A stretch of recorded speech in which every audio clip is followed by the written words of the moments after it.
Olá, sétimo ano. Como tá indo a quarentena? Estão cuidando aí de vocês, ficando quietos em casa? Gostaria de pedir a paciência de vocês, porque nós vamos ter aí um período de aulas por meio de vídeo, mas vamos lá, temos que continuar trabalhando, exercitando a mente. O tema que nós vamos começar a trabalhar agora é saúde, que vem bem a calhar com o que está acontecendo hoje, né? Mas o que é a saúde?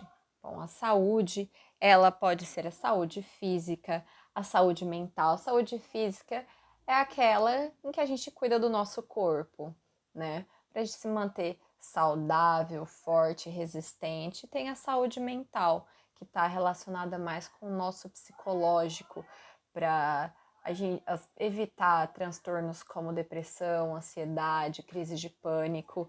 E agora com a quarentena, a gente está tendo que redobrar esses cuidados, né? Fica mais difícil cuidar da saúde física, mas principalmente da saúde mental.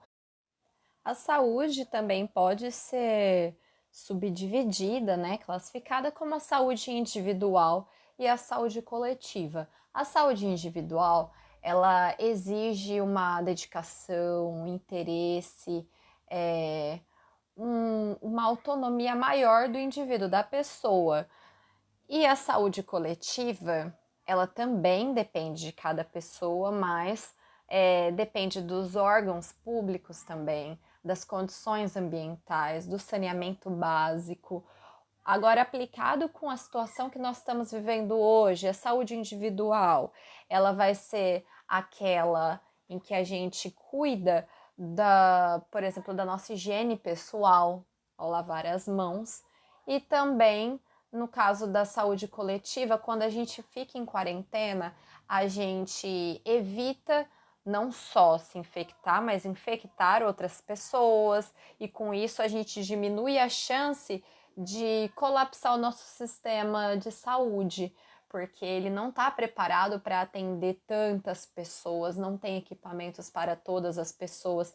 Então a saúde coletiva, ela depende da ação individual também.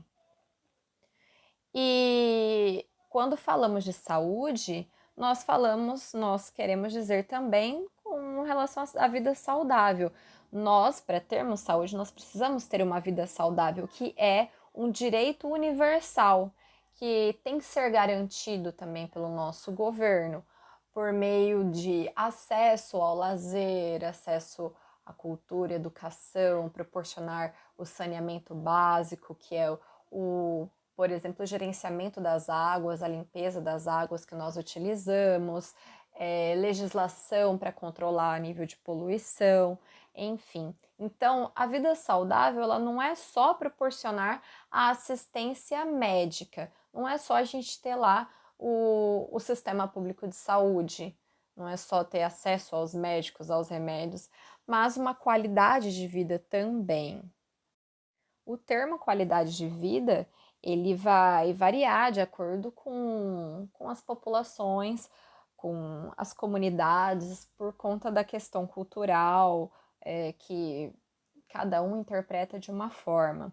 Mas aqui, quando falamos de qualidade de vida, nós consideramos um local limpo, seguro, lazer, educação, um trabalho adequado, moradia, uma moradia digna, dentre outras questões, né? Então, o que afeta a saúde? Como manter a saúde? O que vai prejudicar? Bom, o que ajuda a manter a saúde é, como eu falei, o lazer, ter um local limpo para o lazer, para a gente poder praticar exercícios físicos, estar com a família, com os amigos. Então, a gente está cuidando do meio ambiente, as condições ambientais que eu falei, do corpo, a saúde física, a saúde mental, tá? Com convívio, estar no convívio social. E atualmente em quarentena, como manter a saúde? Lavando as mãos adequadamente, do modo indicado, principalmente na fase que estamos agora. E o que prejudica? A poluição ambiental. como, por exemplo, as fumaças que são liberadas por meio de indústrias, automóveis, a poluição das águas por meio do esgoto não tratado lançado nos rios. E aqui na imagem, um exemplo recente é do derramamento de óleo, que também é uma forma assim, gravíssima de poluição. Agora, relacionado com a situação que estamos vivendo hoje com o coronavírus, o que prejudica a nossa saúde? A invasão do ser humano em hábitats de animais silvestres. Lembram os hábitats que nós conversamos? Onde os animais vivem? Quem são os animais silvestres? Aqueles que não têm contato, que não estão habituados a viver com os seres humanos. E aqui temos a imagem de dois hábitats, o terrestre e o aquático. Então, quando o ser humano ele invade, ele intervém, aqueles micro-organismos, vírus, bactérias que não estavam em contato com o ser humano, eles começam a entrar e nós não temos imunidade para lidar com o que nosso corpo não conhece. Então, isso é uma forma de prejudicar a nossa saúde. E qual a relação entre tecnologia e saúde? Bom, a saúde, ela depende do acesso à tecnologia. E o desenvolvimento da tecnologia está relacionado com o quê? Com o tratamento de doenças, com a prevenção de doenças. Por exemplo, quando vamos ao médico e eles pedem aquela bateria de exames, muitas vezes, quase sempre, está relacionado com alguma forma de tecnologia, que eu coloquei algumas imagens de exemplos de equipamentos tecnológicos, como por exemplo a ressonância magnética, a tomografia, que criam imagens internas do nosso corpo e ajudam em questões como, por exemplo, pneumonia, AVC, derrame, enfim. Outro exemplo aqui, o ultrassom. O mais conhecido é o ultrassom realizado em grávidas, mas pode ser utilizado para outras questões. O raio-x. Outros menos conhecidos que têm muita tecnologia envolvida é o hemograma, que é o conhecido popularmente como exame de sangue. A eletroforese, que é a análise do DNA. E uma forma de tecnologia, a principal, é a produção de medicamentos. Mas antes de falar sobre os medicamentos, qual a diferença entre medicamentos e remédios?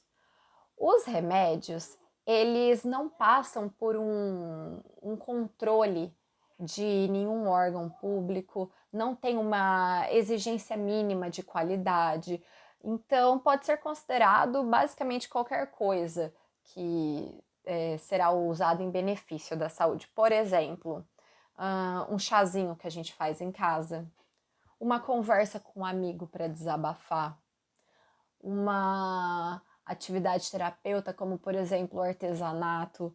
Então, remédios podem ser considerados todas essas questões. Agora, os medicamentos não.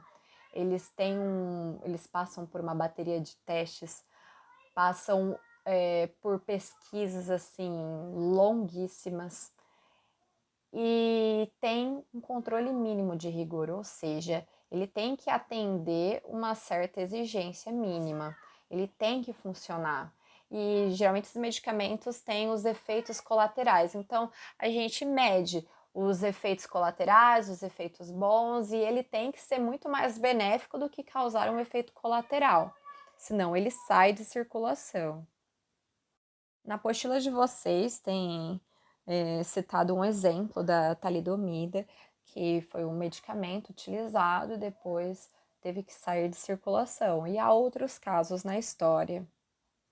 Mas voltando aos medicamentos, para que eles são utilizados? Qual é a função deles? Bom, nós utilizamos medicamentos para identificar problemas de saúde, aliviar sintomas, que é o que hoje com o coronavírus o que nós conseguimos fazer é aliviar os sintomas da febre, da tosse, o mal-estar no corpo. Mas o medicamento também pode ser utilizado como prevenção ou cura de doenças, que é o que os pesquisadores estão em busca atualmente com relação ao Covid. Antigamente, eram utilizados para produzir os medicamentos plantas, aqui na primeira imagem, fungos, por exemplo, aquele utilizado para produzir a penicilina, que é o antibiótico, e bactérias também. Então, as substâncias para produzir os medicamentos eram extraídas desses seres vivos. Atualmente, essas substâncias elas são sintetizadas, ou seja, produzidas em laboratório. Qual a vantagem disso? Aumentou e muito, exponencialmente, a produção de medicamentos. E esses medicamentos, lembrando, eles vão passar por um controle aqui no Brasil pela Anvisa. O que é a Anvisa? É a Agência Nacional de Vigilância Sanitária. Bom, pessoal, por enquanto, na primeira aula, é isso que nós temos. Gostaria que vocês fizessem a atividade da apostila pequena na página 4, só o exercício 1 e 2, por enquanto. E na próxima aula nós vamos falar sobre as vacinas. Até a próxima!